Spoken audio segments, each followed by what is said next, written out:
Hi, good evening, everybody. Welcome to Plaster Casts and New Ways of Seeing the Past with Dr. Katherine Schwab.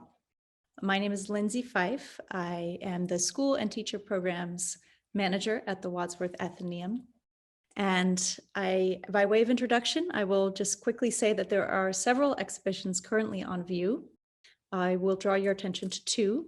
The first is Paul Manship, Ancient Made Modern, which is an exploration of the celebrated early 20th century sculptor, Paul Manship. He is known for major public commissions, such as Prometheus in Rockefeller Center in Manhattan, but this exhibit draws together several works by Manship, bronzes, sketches, plaster casts, as well as ancient artifacts to illuminate how Manship became a master of his craft. Tonight's program will relate to this exhibition. Also on the Wadsworth website, you can register for a panel discussion that will take place next week on Thursday, May 13th, 6 p.m., about our current Matrix exhibition, installation of monumental photographs by the artist Todd Gray. Todd Gray's photographic assemblages explore the history and enduring impact of European colonialism, slavery, and the African diaspora. The Wadsworth is currently open on Fridays from 12 to 8 for in-person visits, as well as Saturdays and Sundays from 12 to 5. You can visit the website for more details about our current exhibits, as well as visiting the museum. And I do want to acknowledge this program is generously supported by the Joseph and Robert Cornell Memorial Fund. And now onto our evening's programming, Plaster Casts and New Ways of Seeing the Past. We have with us tonight Dr. Katherine Schwab. Dr. Schwab is Professor of Art History and Visual Culture and the Director of Classical Studies and the School of Communication, Arts and Media at Fairfield University here in Connecticut. Her research focuses on the Parthenon sculptural program. Scans of her beautiful drawings of the ornamental metopes are on permanent display at the Acropolis Museum in Athens, and also formed a traveling exhibit around the country. Her drawings and photographs have also been on view at the Greek Consulate General in New York. Her research extends to the caryatid hairstyling project, resulting in a film and followed with an exhibition at Fairfield called Hair and the Classical World, which she co-curated with Dr. Maurice Rose. And I will add that that also led me down my own rabbit hole of YouTube videos learning how to style my hair with braids, which didn't work out too well, but it is principally in her role as curator of the Plaster Cast Collection at the Fairfield University Art Museum that Dr. Schwab will speak to us today.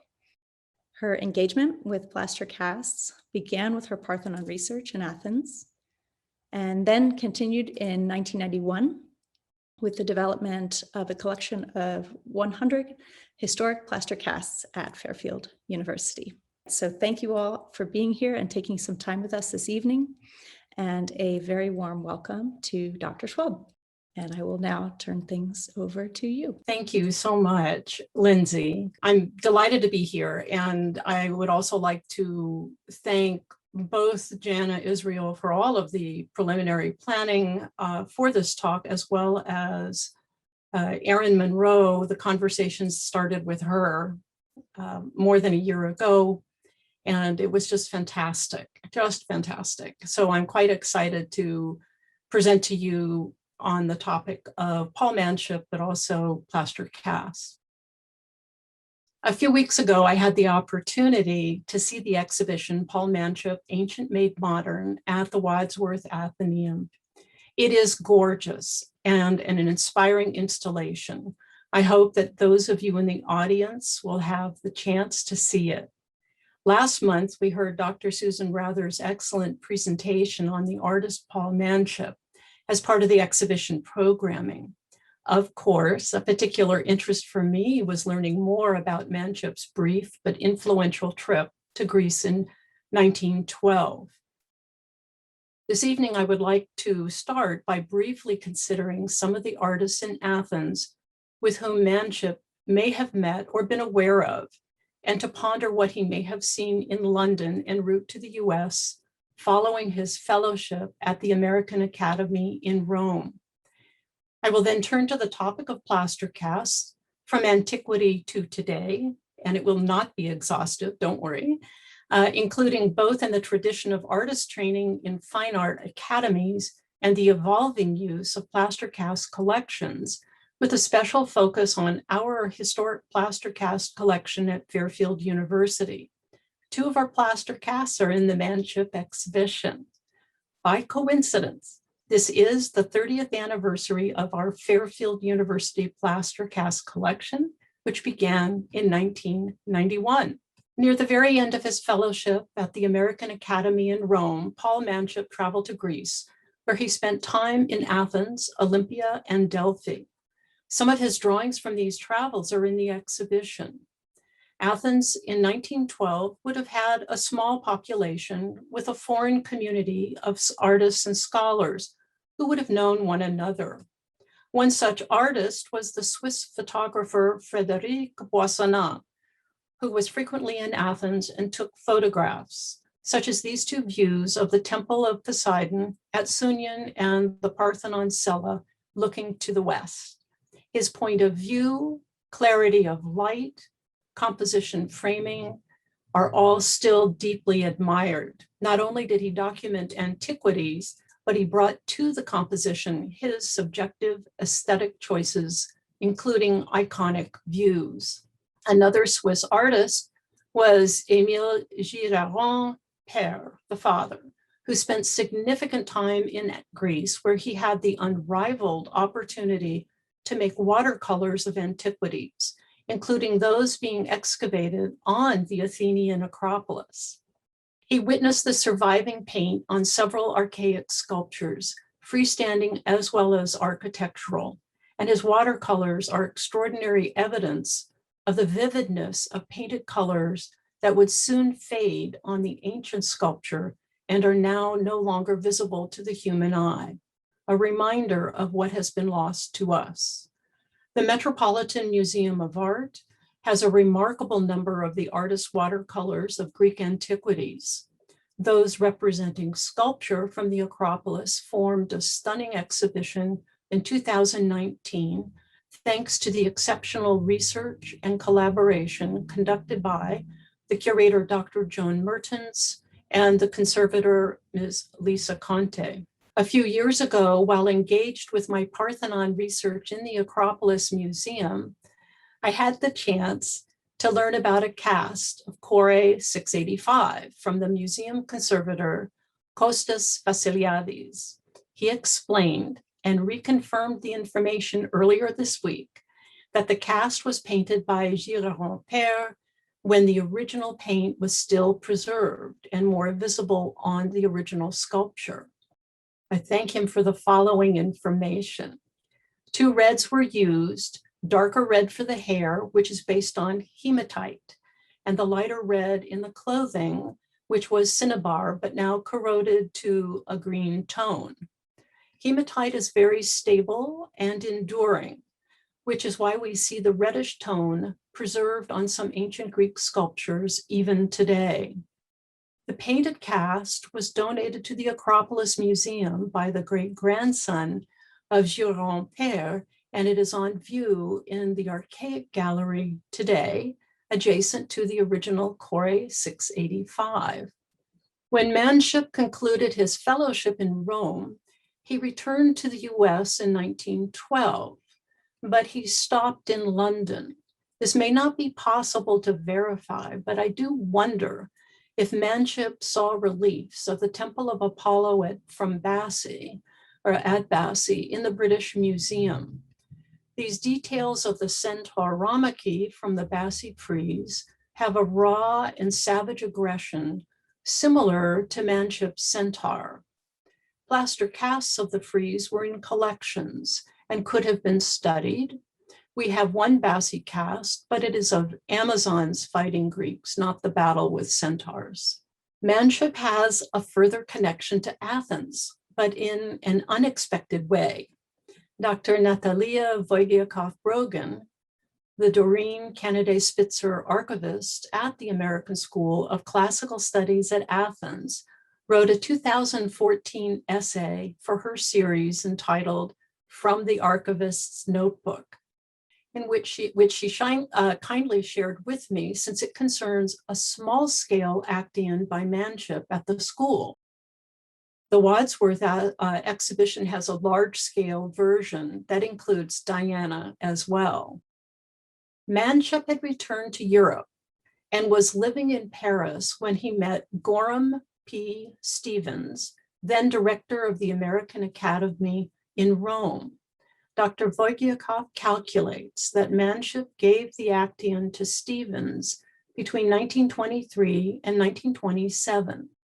After Stevens' retirement from the Academy in Rome in 1932, he went to Athens and soon after became director of the school. Stevens bequeathed the Actaeon to the school in 1963. Thus, Manship's presence in Athens beginning in 1912 comes full circle. The use of plaster as a medium is very old. Two kinds of plaster are known, either based on lime or gypsum, and the material was used as early as the Neolithic period through today. Plaster is versatile, both static and dynamic, strong and fragile. For example, this plaster head from el-Amarna in Egypt was among several plaster examples excavated in a 14th century BCE sculptor's workshop. Later in antiquity, we have these plaster reliefs from ancient Kapisa or modern Begram in Afghanistan, which were made from earlier Greek metalwork. They date to the 1st through the 3rd centuries CE. Just over a month ago, these plaster examples and many others were discussed in a conference entitled Ancient Plaster, Casting Light on a Forgotten Sculptural Material, hosted by the British Academy in London. It was spectacular. Sculptors use plaster as their primary medium and as part of the process of casting shapes leading to a bronze sculpture made in a foundry. As an inexpensive material, plaster molds taken from original sculpture, ancient through Renaissance, became increasingly ubiquitous in Europe beginning in the Renaissance and were primarily for royal collections. If the king could not have the original, then a fine plaster cast was made. It could even be finished to resemble bronze. By the 19th century, these royal collections mostly shifted to museum and university collections and fine arts academies. The early 20th century continued to see a high demand for casts, particularly in museums as an education collection. But then interest plummeted as resources shifted to the acquisition of original works of art. Cast collections since the 1980s have enjoyed renewed interest, and some historic collections have been dispersed or lent to universities and colleges to perpetuate the fundamental educational mission. Fairfield's collection is such a beneficiary. In the late 19th century, studying Greek and Roman art was essential training for aspiring artists. Some artists, such as the mature Matisse here, made it a habit to continually sketch both casts and original ancient sculpture.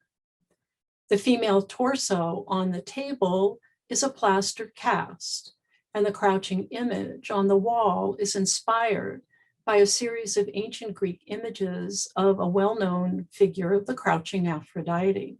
At a young age, Picasso was already studying ancient Greek art through plaster casts in the Fine Arts Academy. One started by drawing images from etchings, in other words, a flat surface. The next step was to draw images fully in the round, which offered new challenges. Some of his early drawings, such as his drawing from a cast of the Parthenon West pediment figure A, reveal his extraordinary abilities already at the age of 14. Yes, we can all be a little depressed.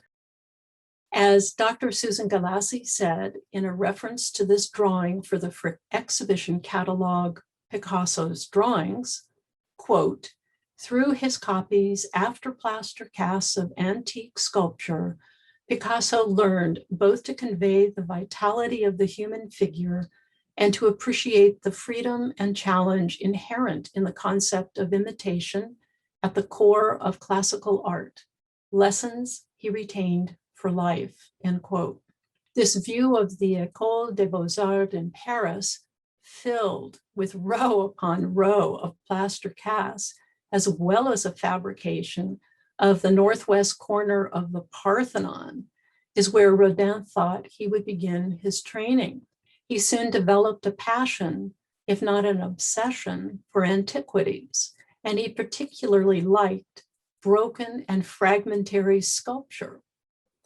Beginning in 1893, he began amassing a collection of antiquities numbering more than 6,000. He also had casts of antiquities. For the first time, several objects from Rodin's collection of antiquities has formed a new exhibition, Auguste Rodin Displacements, at the Nye Carlsberg Glyptotek in Copenhagen, which just opened. Rodin visited the British Museum for the first time in 1880. It was the beginning of multiple visits over at least 3 decades. In part, his collecting habits were a means of generating memories of the Parthenon sculptures in the British Museum. He acquired small versions in plaster of sections of the Parthenon frieze, as shown here with the red arrows. His watercolor study of the cast on the left is in the lower left. On the right, you see the small scale cast of a horse and a youth. And then our plaster cast full scale, a gift from Yale University Art Gallery in 2014. And it can be seen in the Manship exhibition. Throughout his travels, Rodin visited antiquities and cast collections in Europe. In 1907, he was invited to travel to Athens, just 5 years before Manship visits, but he was unable to go. The American sculptor, St. Gaudens, acquired plaster casts for his home and studio complex in Cornish, New Hampshire. Among these casts are examples of the Parthenon frieze. When he first installed these casts, which were in the little trellis portico area, they remained unpainted. But later, he collaborated with another individual to apply color on the basis of what was known at that time. The use of polychromy for these Parthenon examples demonstrates his awareness that the ancient sculptures were indeed painted. This early example of experimentation will have a sequel to be discussed shortly. Barthet was an active member of the Harlem Renaissance, and we see his male head of a Black man cast in bronze, which is part of the Manship exhibition. His artistic abilities emerged when he was quite young, and he was encouraged to pursue them, ultimately studying at the Art Institute in Chicago. He initially studied painting, but perhaps lucky for us, he soon focused on sculpture. After his studies, he relocated to New York City, where he enjoyed considerable success. Trained in the traditional manner, he would have worked with clay and plaster as steps leading to his finished bronze sculptures. At one point, he had the opportunity to travel to Paris, where he studied classical art firsthand. In his later years, after living in Jamaica and in Europe, he returned to the US to California. This is a very interesting bit of information. It turns out that the late actor, James Garner, provided funding so that Barthes could focus on his memoirs. Garner then ensured that the artist's work was copyrighted, and he created a trust in the artist's name. One of the largest collections of plaster casts can be found in the Victoria and Albert Museum in London. These two views at right from 2019 show the results of a recent renovation to the galleries. They continue to serve as a tourist destination and location for artists to study specific plaster casts. Famously, the installation does not adhere to a strict chronological order. Instead, consideration is also given to the sheer size of some of the casts. Here in the US, the Pennsylvania Academy of Fine Arts, as seen on the left, has one of the oldest plaster cast collections in the country. And these casts continue to play a role in the education of the students. We have a view into one of the classroom areas where students normally are seen drawing from the cast, very much in the tradition we saw associated with Picasso, Rodin, and Manship. The Pennsylvania Academy of Fine Arts continues its mission, and one such graduate is Michael Karopian, a sculptor who lives in Carmel, New York. He has been involved in our cast collection to take care of repairs and maintenance and to help make some decisions. You see him working here in his studio on an over life-size commission. He's preparing for bronze casting. We have benefited greatly from his expertise and insights into plaster casts, including some of those that he worked on at the Pennsylvania Academy of Fine Arts. In discussing this lecture with him, he shared with me that Manship was one of a number of sculptors who taught some of Michael's teachers and mentors. So the line continues, if you will. Commenting on the process used by Manship, the initial image was developed in clay, then in plaster, before casting in bronze. As for how Manship achieved such smooth surfaces, Michael says the following, quote, "The sculptors had a plaster mold made that captured the details of the clay. This was the easiest way to clean up the forms in the negative. The next step was to apply a separator to the mold and make a plaster cast. The plaster waste mold was only temporary and chipped off to reveal the plaster cast underneath. The sculptor would then clean up the positive cast. From there, a plaster piece mold was made. This lengthy and involved process was how Manship achieved such a smooth surface for his sculptures. Today, very few sculptors use this technique," end quote. What about plaster as a medium for contemporary artists? The answer is in the affirmative. One example here, John Ahern makes life casts of people in his Bronx neighborhood, as seen in the slide and in the following. Noteworthy is his use of paint to transform the plaster, in many ways echoing what we know about ancient sculpture. We will look at another artist approach in a moment.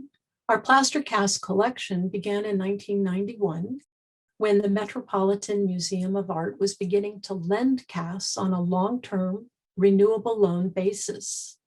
Since those early beginnings, we have received more loans from the Met as well as gifts.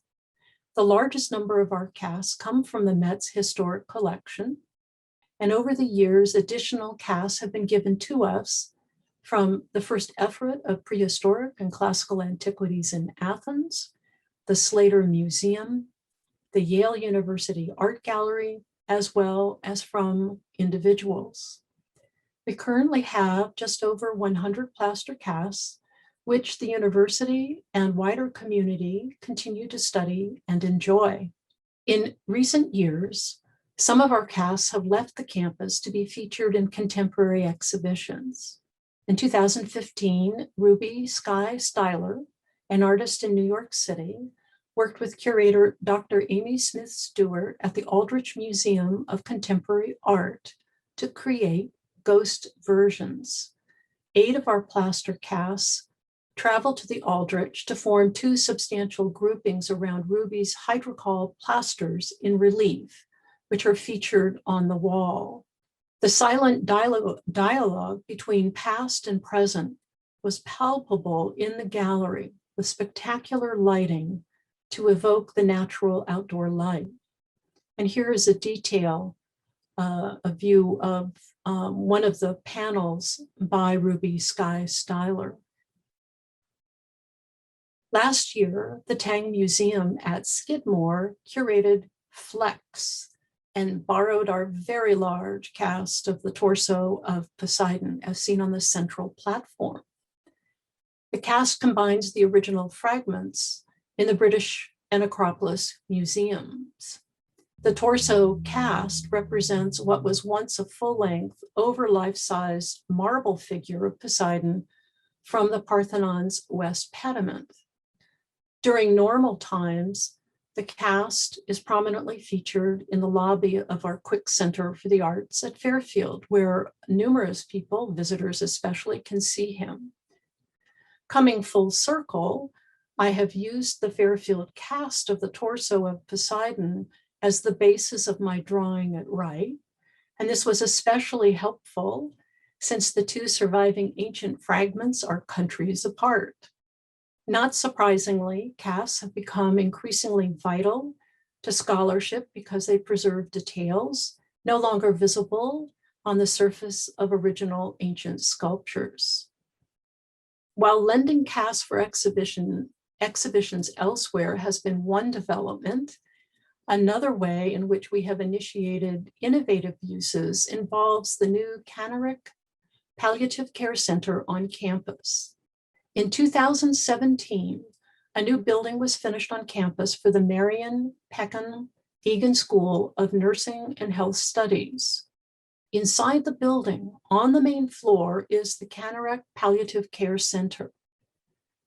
Dr. Eileen O'Shea, director of the center, and I had fruitful conversations about moving a plaster cast to the classroom inside. Importantly, the image needed to have a direct connection to palliative care. With that in mind, a cast of Michelangelo's Pitti Tondo, a gift to us from the Slater Museum, served a 2-fold purpose, which is discussed in the text label accompanying the cast. First, the palliative care premise is presented, written by Dr. O'Shea, who describes the unique bond between a parent and child. Protection and nurturing of the parent are balanced by space and freedom for the child. The art historical information was written by Dr. Michelle DiMarzo, curator of education and academic engagement in our Fairfield University Art Museum. And this was to help students understand the Tondo in the context of Michelangelo's work and the Renaissance period more generally. I am unaware of plaster casts being used in this way elsewhere as a means to promote palliative nursing care for all ages. Periodically, I offer a seminar where students have the opportunity to work directly on the plaster casts, using simple, non-invasive cleaning techniques to lift off surface dirt and dust. While we have installed plaster casts in a few locations on campus where they can be viewed widely and studied, the majority are located in a space within the studio art wing, shown here, and in the museum complex. Both locations offer students an environment where they can study a selection of casts close at hand. More recently, students in my seminar explored working up color proposals for miniature casts of Parthenon sculpture. Starting with paper, they eventually moved to these small casts made by Michael Karopian for the seminar. After some hesitation, the students plunged in, as you can see. A final few proposals shown here provide a vivid reminder of the impact of color on ancient sculpture. More plans are underway for a comparable classroom experience this fall, The students don't know this yet. It will be a surprise. As we have seen, plaster as a medium has a very long history, and plaster casts have their own long history for educating artists as a key step in casting bronze sculpture and as a flexible role in education and research now and in the future. I have a page of acknowledgements always. I'm so grateful to everybody who helped. And a final slide, some recommended reading.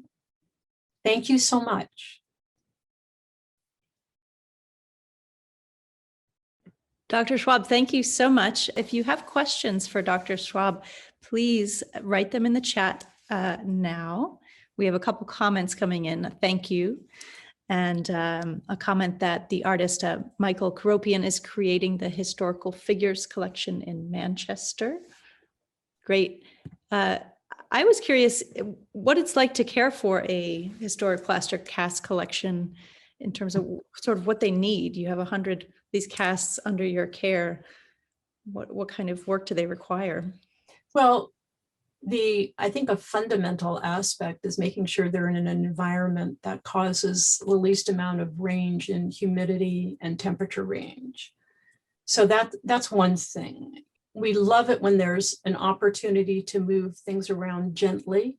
Some casts really don't like to be moved. The heavier they are, you want to just leave them where they are. But some pieces are lighter. We have, over the years, been able to move a few smaller pieces to a studio classroom when, let's say, at the last minute, a model for a figure drawing class had to cancel, and suddenly we have a cast, right? So those sorts of things. A couple questions come in. Oh, somebody calling in from Austria. Didn't want to miss the presentation. I can't believe it's Jan. Hello, Jan.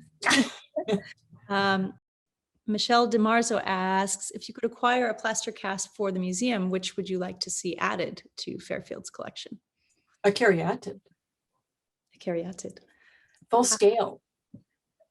A full-scale caryatid. And yeah. Maybe you can tell us actually a little bit more about that hairstyling project. Let me just backtrack for a second to the, if I had a wish and could, it would be absolutely a caryatid, but I think it would be even more striking and fantastic to have two that flank a doorway as you walk into an area. And in fact, that's what they've done with the Emery cast collection, which comes from the Met's historic collection. So it's very dramatic, and I would be thrilled.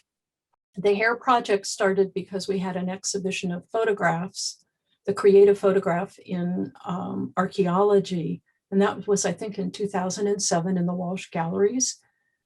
These photographs, they were prints from scans of the original photograph. So if it was a really early photograph, which couldn't possibly travel, we didn't have to worry about that. And everything was the same size.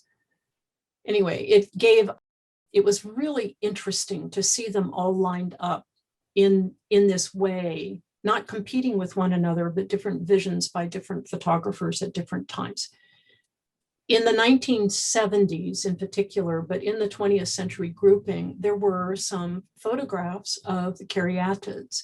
And one in particular, or a couple by a photographer named Gesta Hellner, stopped me in my tracks. And I started looking at them, and I'd never seen such strong details of the side and the back. And I thought, I'm looking at this mass of hair.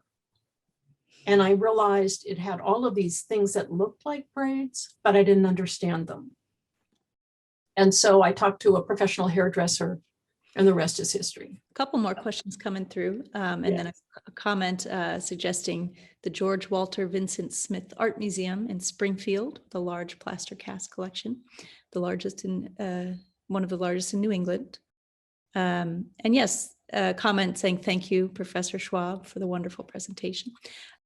How are plaster casts created today was the question that came in. We really need Michael Karopian to answer that very lovely question, because it's a little bit complicated. There is a company in Skylight studios in Boston, and Robert Shore purchased the Caproni, what remained of the Caproni molds, and some of the original casts from this bustling business over 100 years ago. Anyway, so he has this, and you can go online and order your own plaster cast. So they're working with molds, but you have to understand, the older the mold, the likelihood that the detail of the surface will not be as sharp or crisp. So you want to be watchful for that.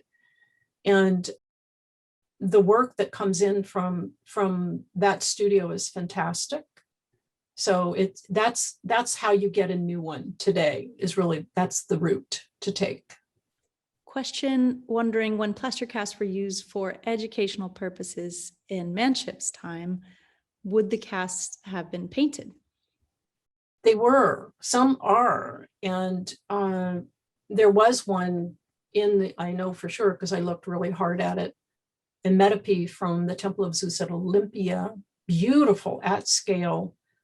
And that belonged to the Met's historic collection, and it was sent over to the cast collection in Munich. They have an enormous cast collection, and a lot of the Met's, I want to say the best of the best went there. And I could say too that part of the use of paint, even if it's a neutral color to imitate what they thought the stone looked like, is a protection to the plaster. So painting it is helpful to the longevity of the plaster. Does Fairfield have plans to expand the collection to include Asian casts, any sculptures from India, Persia, etc.? That would be fantastic. That would be really good. And certainly these cast collections that have developed have this, that it's quite global. And as we try to think in terms of and develop perspectives that are much more global in awareness, this helps our students see more readily what's going on same time, but in different places in the world.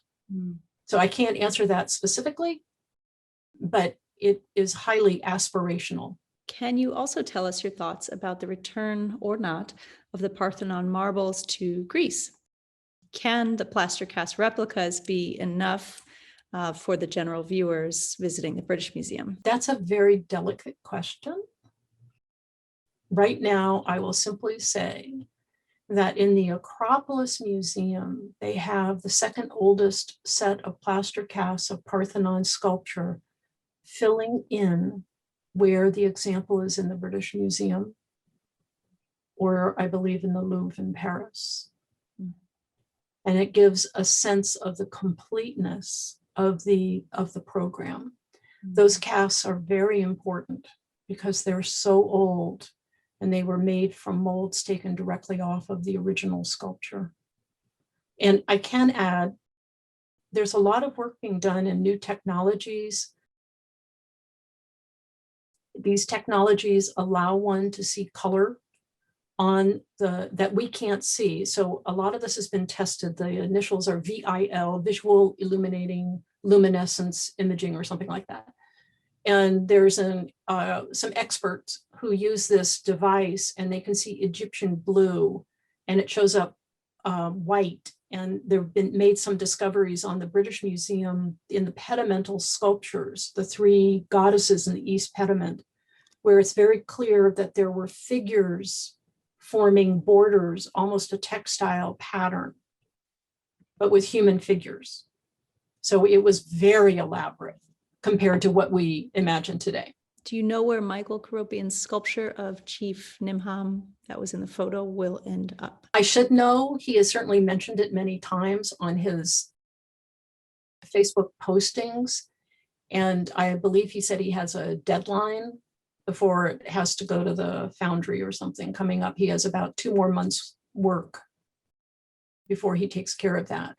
So I think if you just look him up at his website, you'll find information, michaelkaropian.com. John is asking or saying, as far as he understands it, were taken directly from the sculptures. if I'm not mistaken, casts nowadays can be done with a scan, not actually touching the original sculpture. Can you elaborate on that progress of the technology, anything around that topic? Yeah, this is the topic of ongoing discussion that I have with not only Michael Karopian, but many other people to find a way in case, what if we wanted that caryatid? Is there a way to do this, right? It is being done, but when you get to these large scale images, the amount of expertise required and the millwork to assemble it is pretty expensive. Once it's assembled in this lightweight material, then you can coat it and paint it, and then you can do whatever you want. You can make it look as stone-like as you want. But the 3D is definitely the way to go, and more people are putting 3D files for free or for a fee on the web to help with that. And we're hoping to do some experiments this summer and next fall. Thank you so much for sharing your evening with us, Dr. Schwab, and all of the attendees on the panel. Thank you to Jana, my colleague here, helping to run the program. And we do hope you will all come in and visit the Manship exhibition and see some of the plasters that are on loan from Fairfield, which we're very happy to have. And again, we wish you all a wonderful evening, and stay well, stay safe and healthy.